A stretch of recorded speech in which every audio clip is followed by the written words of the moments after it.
Flutter, Mobile Application Development Framework, presented by Exaja. So എന്താണ് flutter എന്ന് പറഞ്ഞു കഴിഞ്ഞാൽ ഫ്ലട്ടർ ആക്ച്വലി ഒരു ഓപ്പൺ സോഴ്സ് ഫ്രെയിംവർക്ക് ആണ്. അതായത് സോഫ്റ്റ്വെയർ ഡെവലപ്മെന്റ് കിറ്റ് ആണത്. ഗൂഗിളാണ് അത് ഡെവലപ്പ് ചെയ്തത്. നമുക്ക് ഹൈ ക്വാളിറ്റിയും ഹൈ പെർഫോമൻസ് ആയിട്ടുള്ള mobile applications various mobile operating സിസ്റ്റത്തിൽ ഡെവലപ്പ് ചെയ്യാൻ വേണ്ടിയിട്ട് ഗൂഗിൾ ഡെവലപ്പ് ചെയ്തതായിട്ടുള്ള ഒരു ഫ്രെയിംവർക്കാണ് ഫ്ലട്ടർ എന്ന് പറയുന്നത്. ഓപ്പറേറ്റിംഗ് സിസ്റ്റം എന്ന് പറയുമ്പോൾ Android, iOS, Linux, Unix, Windows, Mac operating system, web, അങ്ങനെ പലതരത്തിലുള്ള OSകളുണ്ട്. സോ ഇവിടെയെല്ലാം തന്നെ ആപ്ലിക്കേഷൻസ്, വെബ്സൈറ്റുകളൊക്കെ നമ്മൾ യൂസ് ചെയ്യാറുണ്ട്. അപ്പം അങ്ങനെ മൊബൈൽ ആപ്ലിക്കേഷൻസ് ക്രിയേറ്റ് ചെയ്യാൻ വേണ്ടിയിട്ട് ഡെവലപ്പ് ചെയ്ത ഒരു ഫ്രെയിംവർക്കാണ് ഫ്ലട്ടർ ടൂൾ കിറ്റ് എന്ന് പറയുന്നത്. അപ്പം ഇതിൽ യൂസ് ചെയ്യുന്ന ലാംഗ്വേജ് എന്ന് പറയുന്നത് ഡാർട്ട് ആണ്. സിമ്പിളും പവർഫുള്ളും എഫിഷ്യൻറ്റും ഈസി ആയിട്ട് ഈസി ടു അണ്ടർസ്റ്റാൻഡ്, മനസ്സിലാക്കാനും സാധിക്കുന്ന ഒരു സോഫ്റ്റ്വെയർ ഡെവലപ്മെന്റ് കിറ്റ് ഉണ്ട്. സോ ഇതിൻ്റെ മറ്റൊരു പ്രത്യേകത എന്ന് പറഞ്ഞു കഴിഞ്ഞാൽ നമുക്കൊരു സിംഗിൾ കോഡ് ബേസ് മതി. അതായത് ഒരൊറ്റ കോഡിൽ തന്നെ വേരിയസ് പ്ലാറ്റ്ഫോംസിൽ ഇത് റൺ ചെയ്തോളൂ. ഓരോ OSനും സെപ്പറേറ്റ് ആയിട്ട് കോഡിങ് ചെയ്യേണ്ട ആവശ്യം വരുന്നില്ല. അത് മാത്രമല്ല മൾട്ടിപ്പിൾ പ്ലാറ്റ്ഫോംസിൽ ഈസിലി നമുക്ക് ഡിപ്ലോയ്മെൻറ്റ് പോസിബിൾ ആണ്. ഇനി മോസ്റ്റ് മോഡേൺ ആയിട്ടുള്ള ഒരു ആപ്പ് ഡെവലപ്മെൻറ്റ് ഒരു ടോപ്പിക്ക് ചെയ്യുന്ന ഒരു ഫ്രെയിംവർക്ക് തന്നെയാണ് ഫ്ലട്ടർ എന്ന് പറയുന്നത്. ഇത് സിമ്പിൾ ആണ്, ഹൈ പെർഫോമൻസ് ആയിട്ടുള്ള ഫ്രെയിംവർക്കാണ്, ഡാർട്ട് ലാംഗ്വേജിനെ ബേസ് ചെയ്തിട്ടുള്ളതാണ്. അത് മാത്രമല്ല ഇതിന് ധാരാളം ഫീച്ചേഴ്സും വരുന്നുണ്ട്. എക്സ്പ്രസീവും ഹൈ പെർഫോമൻസും ആയിട്ടുള്ള ആപ്ലിക്കേഷൻസ് ഇതുവഴി നമുക്ക് ക്രിയേറ്റ് ചെയ്യാനായിട്ട് സാധിക്കും. കോണ്ടൻസ് വരുന്നത് എന്താണ് ഫ്ലട്ടർ, ഹിസ്റ്ററി, ഫീച്ചേഴ്സ്, എവിടെയാണ് ഇത് യൂസ് ചെയ്യുന്നത്, എന്തുകൊണ്ടാണ് ഫ്ലട്ടർ യുണീക്ക് ആയിട്ടുള്ളത്, അതുപോലെ തന്നെ ഫ്യൂച്ചർ ഓഫ് ഫ്ലട്ടർ. ഹിസ്റ്ററിനെ കുറിച്ച് പറയുമ്പോൾ ഓൾറെഡി നമ്മൾ ഡിസ്കസ് ചെയ്തല്ലോ, ഗൂഗിൾ ഡെവലപ്പ് ചെയ്തതാണ്. ഇതിൽ 2015 ഇത് ഫസ്റ്റ് ലോഞ്ച് ചെയ്തത്. ഒരു 18 ഒക്കെ ആയപ്പോഴത്തേക്ക് ഫസ്റ്റ് സ്റ്റേബിൾ റിലീസ്, അത് ഫ്ലട്ടർ 1.0 വേർഷൻ സ്റ്റേബിൾ ആയിട്ട് റിലീസ് ചെയ്തു. അത് to create cross platform UI tool kit, അതാണ് മെയിനായിട്ടും കോൺസെൻട്രേറ്റ് ചെയ്യുന്നത്. പിന്നെ സിഗ്നിഫിക്കൻ്റ് ആയിട്ടുള്ള അപ്ഡേറ്റ്സുകൾ ഇങ്ങനെ അതിനുശേഷം വന്നുകൊണ്ടേയിരുന്നു. 2.0 റിലീസ് ചെയ്തത് 2021 ഓരോ റിലീസിലും ഫ്ലട്ടറിൻ്റെ പുതിയതായിട്ടുള്ള ഫീച്ചേഴ്സും പെർഫോമൻസും എക്കോസിസ്റ്റംസും ഒക്കെ ഇൻട്രൊഡ്യൂസ് ചെയ്യുന്നുണ്ട്. അതുപോലെ തന്നെ ഡാർട്ട്, ഫസ്റ്റ് ഓഫ് ഓൾ ഇത് സ്കൈ എന്ന പേരിലായിരുന്നു ഡാർട്ട് ലാംഗ്വേജ്. പിന്നെ അതിനുശേഷമാണ് ഡാർട്ട് എന്നുള്ള പേര് അക്സെപ്റ്റ് ചെയ്തത്.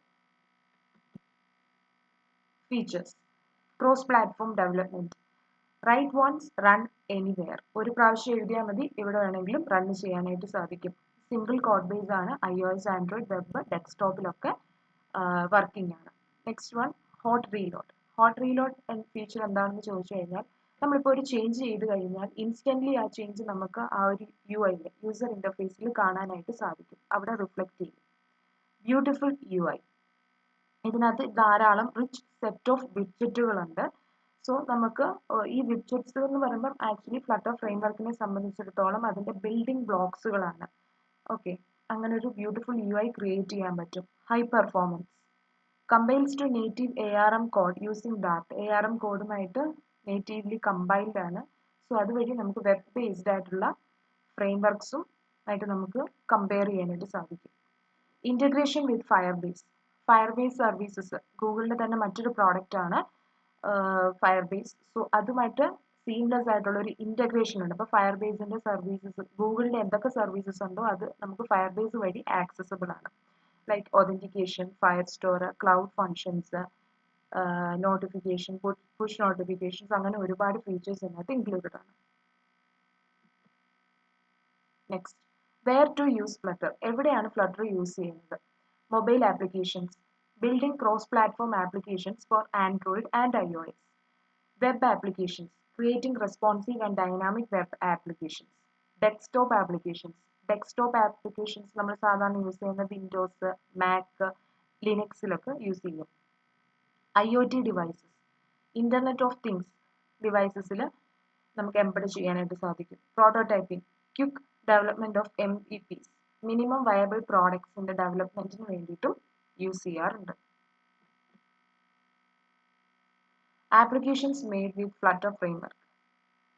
ഈ ഫ്ലട്ടർ യൂസ് ചെയ്തിട്ടുള്ള ഒരുപാട് ആപ്ലിക്കേഷൻസ് ഉണ്ട്. എന്നാലും എടുത്തു പറയുന്നത് എന്താണെന്ന് വെച്ചാൽ ഗൂഗിൾ പ്രോഡക്ട്സ് ആയിട്ടുള്ള ഗൂഗിൾ ആഡ്സ്, ഗൂഗിൾ പേ, ഇതൊക്കെ ഫ്ലട്ടർ യൂസ് ചെയ്തിട്ടാണ് ഡെവലപ്പ് ചെയ്തിട്ടുള്ളത്.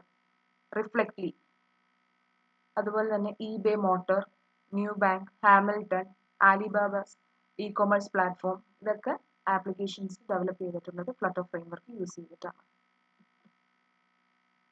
Next, future of flutter. എന്താണ് ഫ്ലട്ടറിന്റെ future? Number 1, growing ecosystem. Continuous updates from Google and an expanding library of plugins and tools. Actually 2018 ഒരു സ്റ്റേബിൾ വേർഷൻ റിലീസ് ചെയ്തതെന്ന് പറഞ്ഞു. അതിനുശേഷം continuous ആയിട്ടുള്ള ഒരു സീംലെസ് അപ്ഡേഷൻസ് ഒക്കെ ഇതിനകത്ത് അവർ ഉൾപ്പെടുത്തിയിട്ടുണ്ട്. സോ പ്ലഗിൻസ്, ടൂൾസ്, പുതിയ പുതിയ വിഡ്ജറ്റ്സുകളൊക്കെ ഇൻട്രൊഡ്യൂസ് ചെയ്യുന്നുണ്ട്. Second, adoption by enterprises.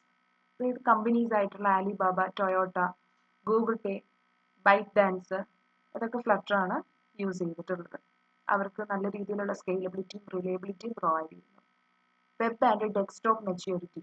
ഫ്ലട്ടറിന്റെ വെബും ഡെസ്ക്ടോപ്പ് സപ്പോർട്ടും കുറച്ചുകൂടെ മോർ റോബസ്റ്റ് ആണ്. Paving the way for multi platform applications. Mobile applications മാത്രമല്ല, വെബിലും ഡെസ്ക്ടോപ്പിലും ആപ്ലിക്കബിൾ ആണ്.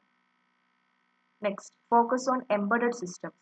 Increasing interest in using Flutter for IoT and embedded devices like automotive systems. Automotive ആയിട്ടുള്ള സിസ്റ്റംസിലും flutter introduce ചെയ്തിട്ടുണ്ട്. അതായത് ഈ മൊബൈല്, ഡെസ്ക്ടോപ്പ് OSകളിൽ മാത്രമല്ല, വിയറബിൾ ആയിട്ടുള്ള ഡിവൈസസിന്റെ OSലും ഇൻട്രൊഡ്യൂസ് ചെയ്തിട്ടുണ്ട്. Community growth. Thriving community ensures long term support, resources and innovation. Large ആയിട്ടുള്ള ഒരു കമ്മ്യൂണിറ്റി സപ്പോർട്ടും ഗ്രോത്തും പ്രൊവൈഡ് ചെയ്യുന്നു. Integration with modern technology. ഇപ്പോൾ മോഡേൺ ടെക്നോളജീസുമായിട്ട് സീംലെസ്ലി ഇൻറ്റഗ്രേറ്റഡ് ആണ്. Why choose Flutter? എന്താണ് ചൂസ് ചെയ്യാൻ കാരണം? Cost effective development with reduced time to market. അതായത് മാർക്കറ്റിലേക്ക് നമുക്ക് പ്രോഡക്റ്റ് റിലീസ് ചെയ്യാനായിട്ട് അത്ര റെഡ്യൂസ്ഡ് ടൈം, കുറച്ച് സമയം മാത്രം മതി. പിന്നെ കോസ്റ്റ് ഇഫക്റ്റീവുമാണ്. Ideal for startups and enterprises looking for scalable and maintainable solution. സ്റ്റാർട്ടപ്സിന്, എന്റർപ്രൈസസിനൊക്കെ ഐഡിയൽ ആണ്. Aligns with future trends like multi-platform development and integration with AI, ML. Latest technologies ആയിട്ടുള്ള artificial intelligence, machine learning, IoT പോലെയുള്ള ടെക്നോളജീസുമായിട്ട് seamlessly integrated ആണ്. Final conclusion. So Flutter is shaping the future of app development with its powerful features, rapid development cycle, and multi-platform capabilities as a growing technology. ഒരു വളർന്നു വരുന്ന ടെക്നോളജിയിൽ seamlessly integrate ചെയ്യുകയും അതുപോലെ തന്നെ multi platform കേപ്പബിലിറ്റീസും നല്ലൊരു development സൈക്കിളും ഫീച്ചേഴ്സും പവർഫുൾ ആയിട്ടുള്ള ഫീച്ചേഴ്സും ഈ ഒരു ഫ്രെയിംവർക്ക് പ്രൊവൈഡ് ചെയ്യുന്നുണ്ട്. It remains excellent choice for developers and business aiming for efficient high quality applications. ഡെവലപ്പേഴ്സിന്, സ്റ്റാർട്ടപ്സിന്, സ്മോൾ സ്കെയിൽ ഓർഗനൈസേഷൻ, ബിസിനസ്, ഇവിടെയൊക്കെ നമുക്ക് ആപ്ലിക്കേഷൻസ് എയിം ചെയ്യുന്നുണ്ടെങ്കിൽ അവിടെ യൂസ് ചെയ്യാൻ പറ്റുന്ന ഒരു ഫ്രെയിംവർക്കാണ് ഫ്ലട്ടർ എന്ന് പറയുന്നത്. Thank you.